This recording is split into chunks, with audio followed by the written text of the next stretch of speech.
how is this third nuclear test different from the past two in 2006 and 2009? What is its significance? Well, I think you need to look at this test from both a political perspective and a technical perspective. And I think from a political perspective, the difference is that this particular test comes at a time of political change throughout the region. You have a new president coming into office in South Korea. You have a new leader in office, Xi Jinping in China.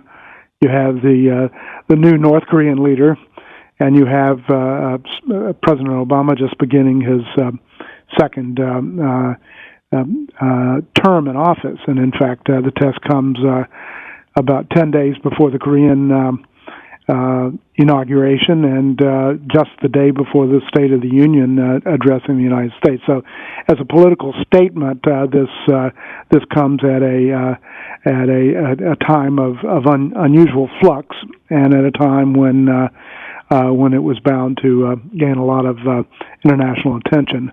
None of it positive. As a technical matter, the North Koreans say that they achieved a greater explosion with a smaller device. We don't know yet if that was true.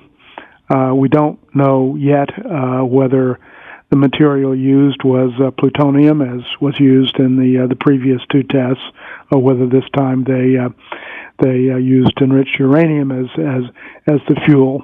But if indeed the North Koreans have achieved a greater yield with a smaller device, that puts them. I think that's an indication that they are continuing their efforts to come up with a deliverable nuclear weapon. This is you have to remember that. A couple of weeks ago, they also successfully fired a long-range missile, which they initially called a satellite launch, but more in recent days have really been calling a missile. So, I don't think they're yet ready to produce a deliverable nuclear weapon, but they may have taken one more step down that process. So is there an early indication then that you would say the North Korean nuclear program has advanced since 2009? Well, I think, we don't yet know if what the North Koreans claim is true. I think we'll know more from, various samplings and materials that are gathered in the next few days and weeks. But, if they did, it does seem that this explosion was more successful than the previous two explosions, and if indeed they did achieve a greater explosion with a smaller device, then that is a step forward. How might the United Nations, the United States, South Korea, China, and others respond to this test? Well, they have to. I think they have to take this very seriously. I understand that there was a meeting of the Security Council this morning. I haven't seen the results of that. When the North Koreans launched the long-range missile not long ago, the UN Security Council unanimously passed a declaration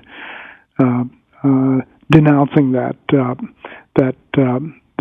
test and warning that there would be consequences if they took further steps down that path. Indeed, this nuclear test is a clear violation of various UN Security Council resolutions. So I think they will be looking at tightening sanctions and taking stronger steps.